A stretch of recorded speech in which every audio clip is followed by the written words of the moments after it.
Welcome to Right versus Left News, your daily briefing on the stories that matter, told from both sides of the aisle.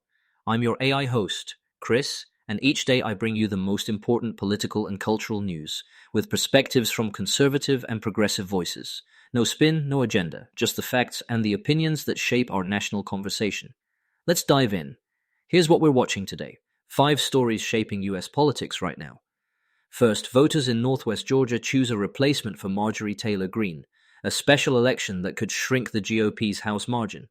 Second, a growing multi-state legal blitz aims to stop a new Trump executive order tightening mail-in voting rules.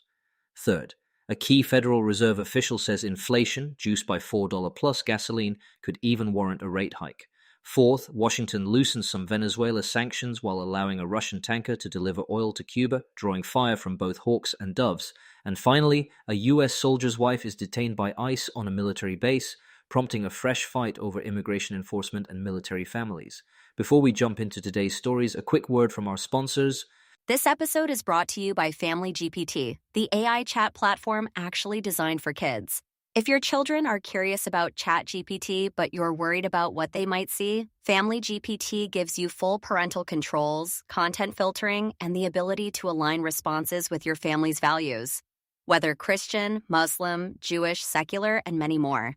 Monitor every conversation, set usage limits, and let your kids explore AI safely. No ads, no data selling, complete privacy. Sign up free at familygpt.chat. Thanks to our sponsors for supporting Right versus Left News. Now, let's get to the headlines. First up, Georgia's 14th Congressional District. Here's what happened. Voters in this deep red district head to the polls today, April 7th, to pick a successor to former Representative Marjorie Taylor Greene. The runoff pits Trump-backed Republican Clay Fuller against Democrat Sean Harris after neither cleared 50% last month. It's the most Republican-leaning district in the state. Fundraising has been lopsided. Harris outraised Fuller. But the basics still favor the GOP. Several outlets have flagged the race as a turnout bellwether heading into the midterms. What are conservatives saying? Many on the right frame this as a test of Trump's coattails and message discipline. If Fuller wins comfortably, they see proof the coalition still holds in reliably red territory. They also argue Democrats are trying to nationalize the contest with outside money, but that the district's politics, and Trump's endorsement, should carry the day. What about the left? Progressives point to recent Democratic overperformance and say a close result would hint at GOP vulnerability even in red districts. They highlight Harris's fundraising edge and note that a Democratic upset would further narrow the Republican House majority, while conceding it's still a steep climb. Next, lawsuits targeting Trump's mail voting executive order. Here's what happened. A growing list of states and voting rights groups has sued to block the March 31st order creating a federal citizenship list and new restrictions tied to mail-in ballots. Democrats filed late last week and Massachusetts joined yesterday, arguing the directive usurps state control over elections. The White House says the goal is to ensure only citizens vote and to standardize secure mail processes. What are conservatives saying? Supporters cast the move as common-sense election integrity. Verifying citizenship for federal elections and tightening mail procedures are, in their view, popular and overdue, especially after Congress stalled on broader legislation like the SAVE Act. They argue the lawsuits show Democrats prefer looser systems over restoring confidence. And the left? Civil rights groups and many Democrats call the order an unconstitutional power grab that infringes on state authority and risks disenfranchising eligible voters, including military and overseas voters, by adding documentation hurdles. They point to past rulings that presidents can't unilaterally impose proof of citizenship rules on the federal voter registration form. On to the economy. Gas at $4 a gallon and fresh inflation worries. Here's what happened. A key Federal Reserve policymaker says the central bank could raise interest rates if the recent surge in energy costs spills over into broader inflation, even as officials stand ready to cut if growth weakens. National average gasoline prices recently topped $4 a gallon for the first time since 2022, driven in part by the war involving Iran and its impact on oil markets. What are conservatives saying? Many on the right argue Washington should unleash more domestic production, clear permitting backlogs, and ease regulations to blunt price shocks. Local stations are spotlighting the squeeze on charities and small businesses from higher fuel costs. while conservative policy voices say state-level rules also magnify regional pain. And the left? Progressive commentators tie $4 gas to the conflict's supply shock and call for tools like windfall profits taxes on energy firms, plus faster electrification to cut oil dependence. They warn that hiking rates now could threaten jobs while doing little to solve a supply-driven spike. We'll be right back with more of today's news after this brief message. This episode is brought to you by Family GPT, the AI chat platform actually designed for kids. If your children are curious about ChatGPT, but you're worried about what they might see, Family GPT gives you full parental controls, content filtering, and the ability to align responses with your family's values.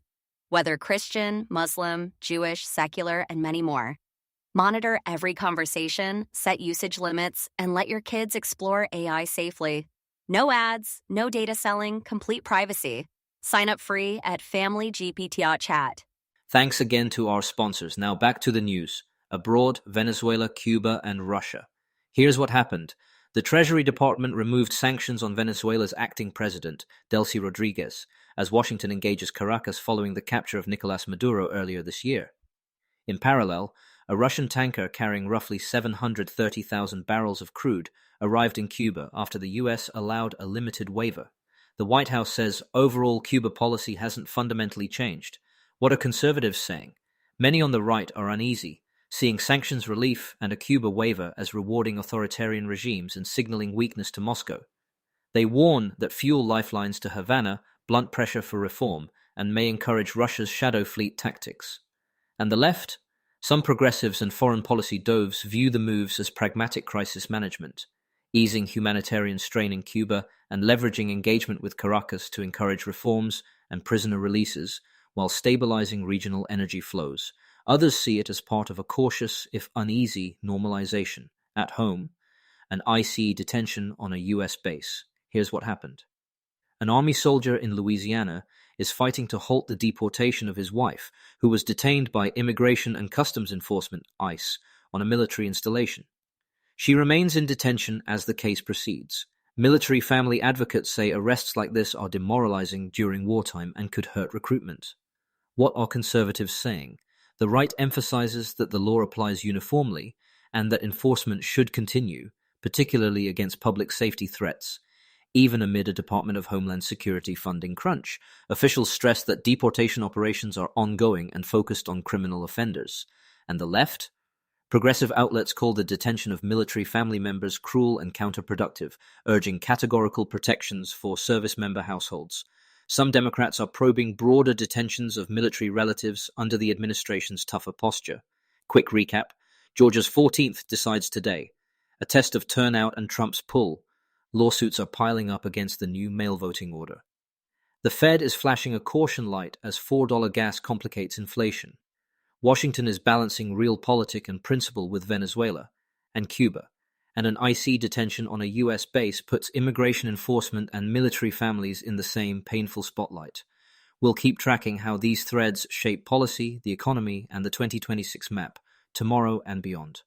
That's it for today's episode of Right versus Left News. Remember, understanding both sides isn't about picking a team. It's about being informed. Subscribe wherever you get your podcasts, and join us tomorrow for another balanced look at the day's biggest stories. Until next time, stay curious and stay informed.